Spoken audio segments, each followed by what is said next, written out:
I'm sure happiness is a topic that attracts all of us. It's of interest because we all want to be happy as we live our lives each and every day.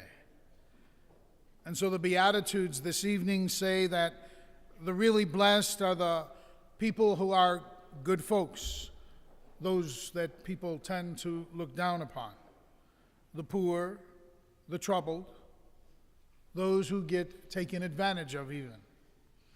And yes, into that mix are the sinners. And so Jesus calls blessed the poor in spirit, those who feel the suffering of the world and weep for it, the defenseless prophets, the peacemakers. All of those, he says, are happy. But I wonder if you or I were to take time to write our own Beatitudes, I wonder what our prayer, our list, would look like. Would it be like the Beatitudes that we pray here today? Or would it be something different? Would our list have priorities of other kinds, of titles and possessions, of wealth and power and all the other things? Would our Beatitudes be filled with the beautiful, the sought after? Would they be filled with sincerity and compassion for family and friends? Or would it only be about the powerful, the influential, those with strength and control and all the rest? Hopefully, when we recognize what we consider happy in our lives, we realize the value of the Beatitudes that Jesus taught and suffered and died for. Because I think we tend to think life sometimes belongs to the other side of what the prayer is all about, to those other things, the wealthy, the powerful, the young, and the rest. But no, Jesus says to us today that we need to live our lives and to have a value system that is focused truly upon the love and the humility, the compassion and the prayerfulness, the kindness and the grace of Jesus Christ. Because that is what calls us to faith. That is what calls us to trust in Him. That is, as the gospel tells us, we need to live. Mercy, simplicity, reconciliation, compassion, and kindness. I'm sure you all remember Gandhi, a truly spiritual, influential man of his time. And I think his life is an example to us as we live our lives each and every day. I'm sure you remember the movie about him in particular.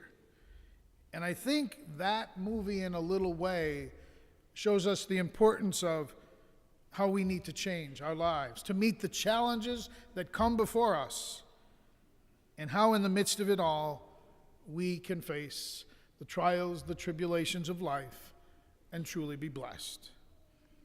In that movie, Gandhi, there's a scene, a young Hindu from the slums who has been both a victim and a perpetrator of violence in the struggle between the Hindus and the Muslims. He comes to Gandhi to avenge the death of his own son at Muslim hands. The Hindu man has killed a Muslim boy. He says, "I am going to hell." His face tormented, he feels and tells that to Gandhi. Gandhi, lying on a cot, nearly dead himself from his fast to protest the Calcutta riots at the time, he looks at the young Hindu and he simply says, "I know a way out of your hell." He says, "Find a child whose parents have been killed in the riots. Adopt and love that child as your own." But he puts a point on it. He says, "Let it be a Muslim orphan and raise the child as a Muslim." What Gandhi was simply saying to him was, blessed are the peacemakers, those who refuse to perpetuate violence for violence, those who accept the most radical of what Jesus Christ command to all of us is, to love your enemy. Because only such peacemakers will then truly find a way out of their hell, that they will strive to avoid hatred, quarrels, war, and violence, but rather strive to be the gift of human love, lived and celebrated and shared. The Beatitudes that we pray, those that we have proclaimed this night, they are indeed for us a call to radical conversion. Because in Jesus' kingdom, we must all seek to establish justice for the poor, to be responsible for making peace in our world torn by violence, hatred, terrorism, and all the rest. Jesus tells us the only way we can find joy is by traveling through the world and to seek the deeper values. Those deeper values of grace, of peace, of renewal, of forgiveness, of compassion. Because if we can show mercy by letting go of harsh judgments and the standards around us that demand such behavior, only when we do that can we indeed learn to grieve with the suffering, to care for the poor and the needy, to give of our blessings, to see conversion and change, and to grow in holiness each and every day. And it only begins in you and I. You and I, as church, as family, as parish and community, we are called to do that. And the only way we can do it is if we allow God's value systems to guide us, to inspire us, and to teach us each and every day. Hopefully, we all live and accept God's value of faith, that we believe in Him, that we are called to care for the poor, the suffering, to live the Beatitudes. Because if we live them, we proclaim them. And if we proclaim them, we share them with one another. We grow in faith, we trust in God, and we are truly blessed. Prayer, holiness, compassion, love, a sense of giving as Christ has for each of us. That's what it's all about.